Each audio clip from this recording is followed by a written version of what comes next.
fact, it so concerned Sir Charles Warren, the commissioner, he came out and looked at it, and it was sponged off the wall before it could be photographed.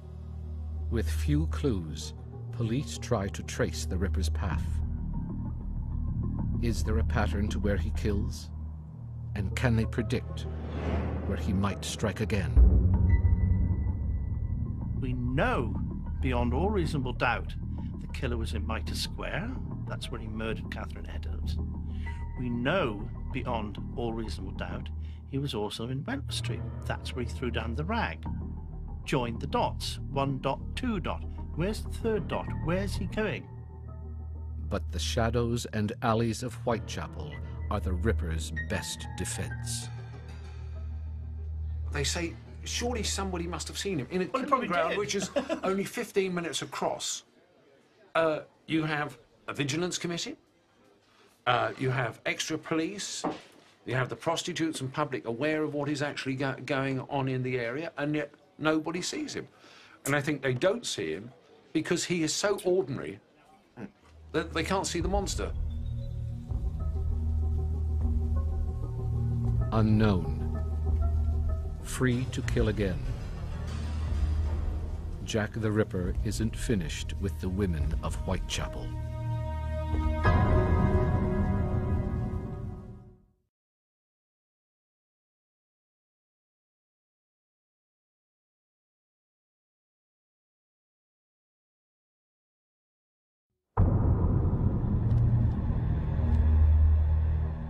November 1888.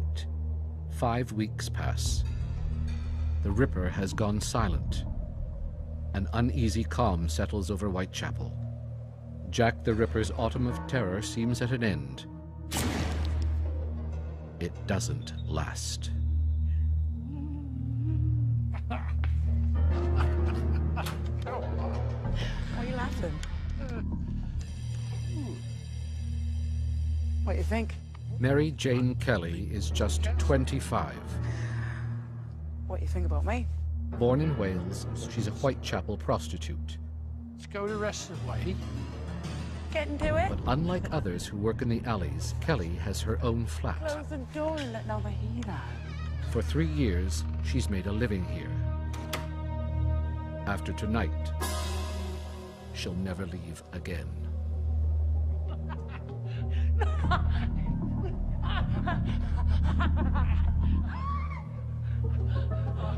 All right, have a sweet.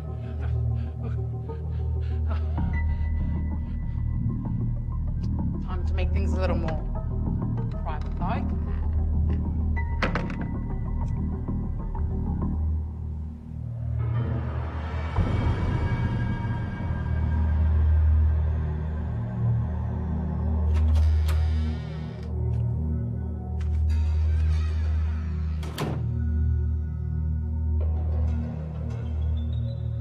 And finally, it got to the 9th of November when the last of the canonical victims was Mary Jane Kelly, who was butchered. The body totally opened up, all the organs taken out, the heart apparently missing, the face destroyed beyond recognition.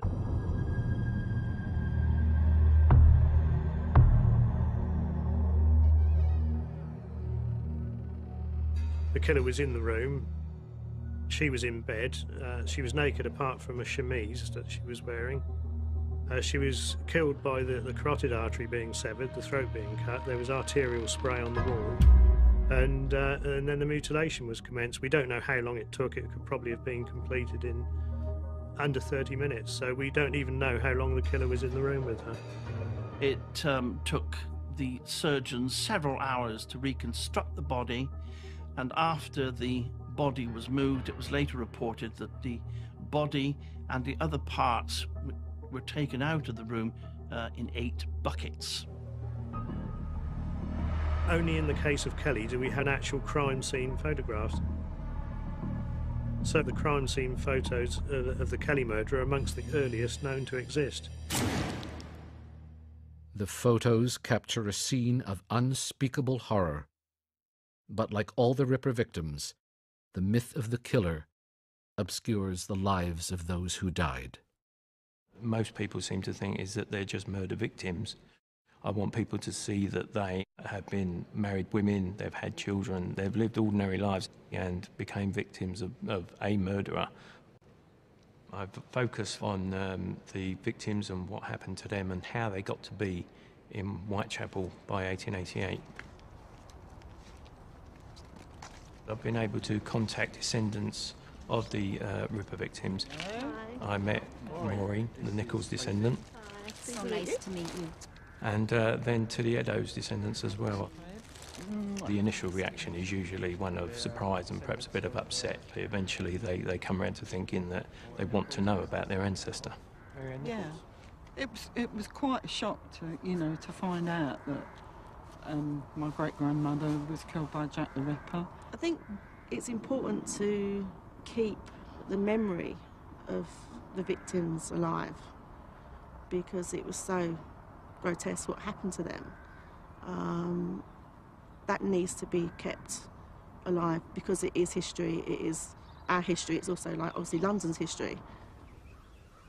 The Jack the Ripper story is one of the few little parts of history which is about working class people and about us, if you like.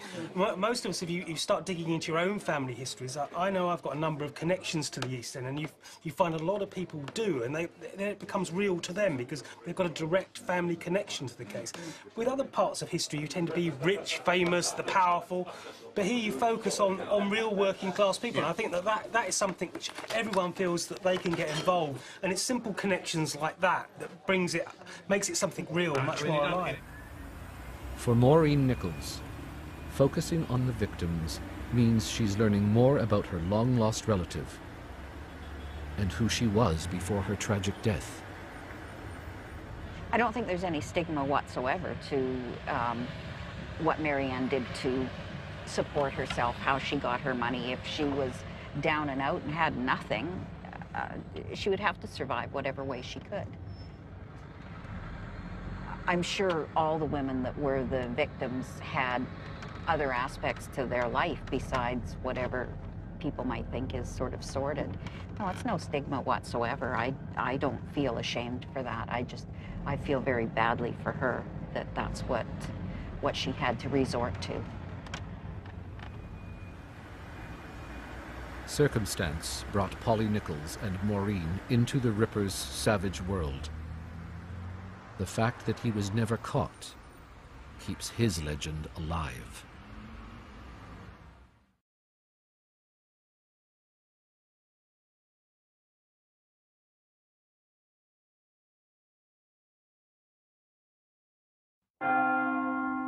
He's a figure of legend and myth, a long-dead killer who lives on.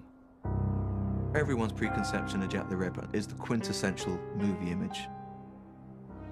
The London fog, the tall silhouette in the top hat and the cape and the cane. It belongs to fiction. And here with the penny illustrated, we've got this classic image of Jack the Ripper with a top hat outside Mary Kelly's room.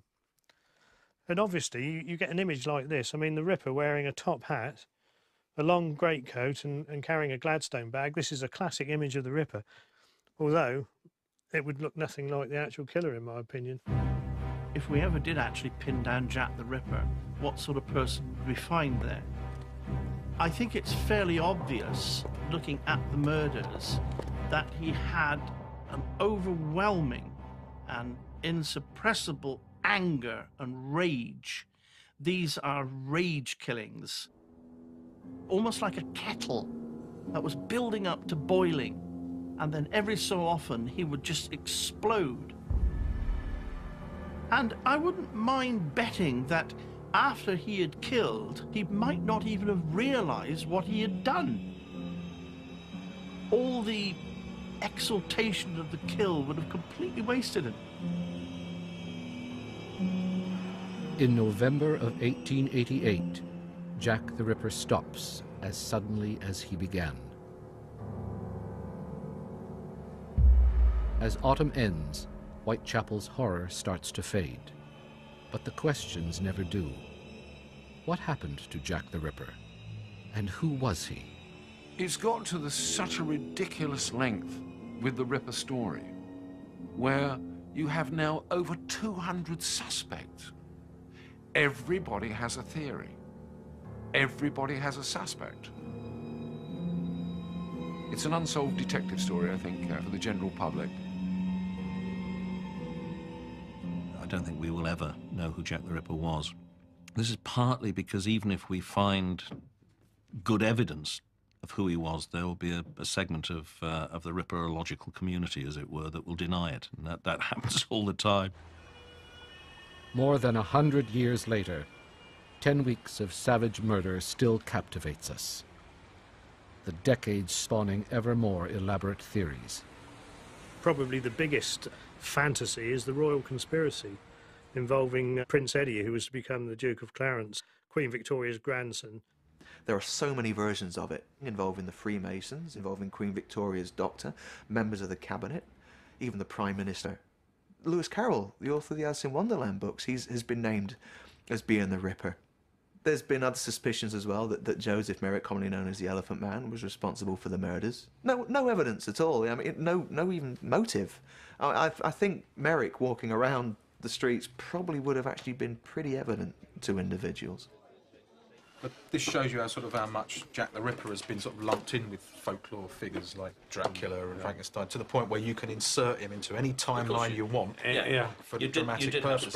Well, with the Ripper, you've got numerous comic books. You've got Gotham by Gaslight, in which the Batman, Bruce Wayne, is accused of being Jack the Ripper. Then there is one with the Duke of Clarence being named as Jack the Ripper.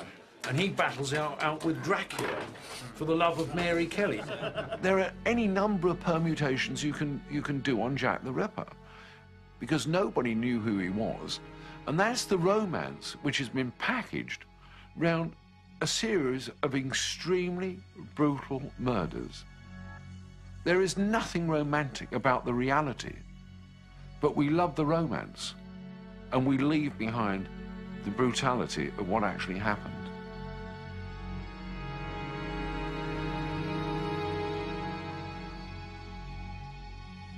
I feel like it's important to take away from the trivialized nature of some of the movies and stories that are out there. And it almost idolizes the offender rather than the victims. It might just be an entertainment type of thing and not even thinking that these are real people and they have family and I'm one.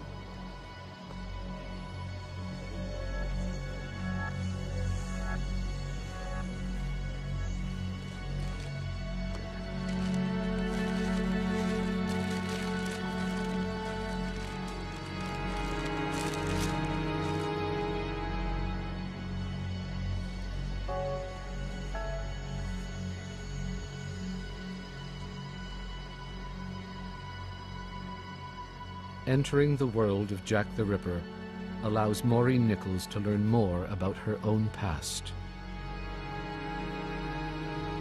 But the Ripper himself remains hidden in the shadows of history. The hunt for Jack the Ripper is a quest, and it's a journey, and even if we never reach the end of the journey, it's been one hell of a good ride, isn't it? I mean, look at the sort of things that we've learned just by looking at it. It's a quote which has come back to me again and again and again, which occurred long back, that I thought on the day of judgment, when all things are known, when Jack the Ripper steps forward and calls out his name, we shall all look at one another and say, who? I don't think that the story can ever be completely closed. We've now got the legend. The legend has taken over.